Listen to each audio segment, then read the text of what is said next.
In the year 535, a volcano erupted and it shot a mushroom cloud so far up into the sky because the explosion was so big that it blocked out the sun for miles. And as a result, temperatures dropped. There were many devastating effects that took place, but in particular, because of the drop in temperature, a clot was able to form inside of fleas. And because of that, these fleas could not satisfy their hunger.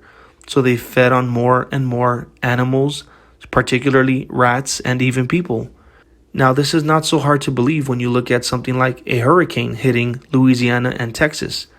Because of the hurricane, it pushed up mosquitoes and other critters inland more than usual, feeding on crops and even cattle, killing them, which costed farmers millions. Just 7 years after all of this happened with the volcano, some of these rats found their way onto ships, which ended up in Constantinople. And that's when they recorded their first bubonic plague.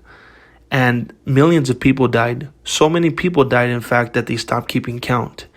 And I'm not sure if this is true, but I even read that they stored some of the bodies in walls because they had nowhere else to bury their dead.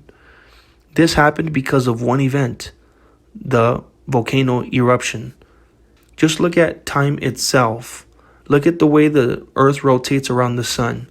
Look at the exact measurements of how far the sun and the moon are away from the earth. Or what about the amazing job of the Sahara Desert giving nutrients to the Amazon rainforest thousands of miles away? And this is all being said to prove one point. It suggests that this life is not by chance, as evolution would have you believe. Whenever Charles Darwin was explaining evolution and how things happened, he didn't want to use the word chance because it would totally be against everything that we believe in terms of the creator. And so he knew he had to come up with some other term. And he uses the term natural selection. So whenever you see natural selection, please understand that this is just another way of Charles Darwin saying chance. He just doesn't want to use the word chance because it's almost impossible to consider life being a chance once you've looked at the entire detail of the universe. In fact, if you look at the entire teachings of evolution, they all share that common theme, chance. But if you look at nature itself, it seems the quite opposite. It seems like we're here by design or on purpose, which is the opposite of chance. The reason why I want to bring this up is because something much worse happens than just uncertainty in our creation. It pours into our everyday lives. When people write laws, they go off of what's right and wrong. But how do you know what's right and wrong when you don't have a God to tell us what's right and wrong? If you have an uncertain origin, then that means you have uncertainty in life overall. That is a very, very dangerous thing to buy into this idea of evolution. And because of it, it is creating uncertainty in what's right and wrong. It is creating uncertainty in the most basic of things, such as genders. We see that in the news just about every day. Now, this is where it gets interesting. People say that it's illegitimate to believe in God because you can't prove him and it takes faith to believe in him. Now, number one, that is true. It does take faith to believe in God. But number two, it also takes faith to believe in evolution. Let's not lie to ourselves. If you look at what comes from evolution, you can see that most of their teachings now come from computer programs. You put a bunch of zeros and ones on this computer program, and it feeds you this information, these years, and that becomes the Bible to the people who believe in evolution. So the problem with that is that a computer program cannot teach you the principles to life. God can. God has certain principles that are set, whether we like them or not, and that's final. That is the biggest difference between believing in evolution and believing in God, are the principles to life. So just understand, believing in evolution equals no principles, which means the people in power ultimately get to tell you what's right and wrong. And that is the reason why there are so many different changing laws throughout our times, and it's getting worse and worse today. What's okay yesterday will be a crime tomorrow, and on and on and on. These are the kind of uncertainties that confuses people and that creates chaos.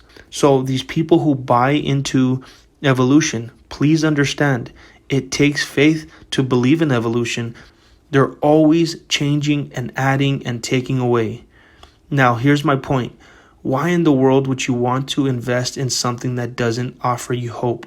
Believing in God, at the very least, will have for you some set principles that you can live by. And in that, you can live in peace. Just knowing that right is right and wrong is true peace. But when you start giving this theory to 9-year-olds and 7-year-olds and getting kids to question their own gender, and those people teaching evolution are the same people that criticize Christians for believing in God. Believing in God is more than just heaven. It's also for structure for here on earth, some kind of stability, a right and wrong map that we get to live by. And that's not what evolution and their computer programs offer. They offer quite the exact opposite, which gives power whether you like it or not. You can prove this in any way you would like. When you have uncertainty in the masses, the small number of people at the top have even more power and more control. As long as you keep buying their products and swiping their credit cards, as long as you are willingly giving up your information on social media platforms in order to get, most of it's entertainment, then these people end up with more money and more power, which means they get to influence politics, which influences laws, which obviously has an effect on your living situation, no matter what country you're in. And this is a kind of hopelessness that people end up in when they don't believe in God, when they choose to believe in evolution. They literally take out the hope for the afterlife or the hope for some kind of structure and guidance here on earth between right and wrong. And so what happens is people grow up without that hope. They live their entire life without looking forward to something else after this life. So here's the deal. This life is not only by design, but it is also specifically a gift. And all you have to do is look at Ecclesiastes chapter 3, verse 13. Your ability to eat, to sleep, and to enjoy the fruits of your labor, or in simplest terms, survival. Your ability to survive is a gift from God. Now, obviously, this life is not permanent. It's temporary. And God would truly be cruel if that's all he gave us. But I have good news for you. God definitely gave you more than 70 years. He gave us this life here on earth, which is a gift. And he also gave us a second life in heaven, a permanent life. Have you accepted the second gift? Do you know how? Watch my next video and we'll talk about that next. Thanks.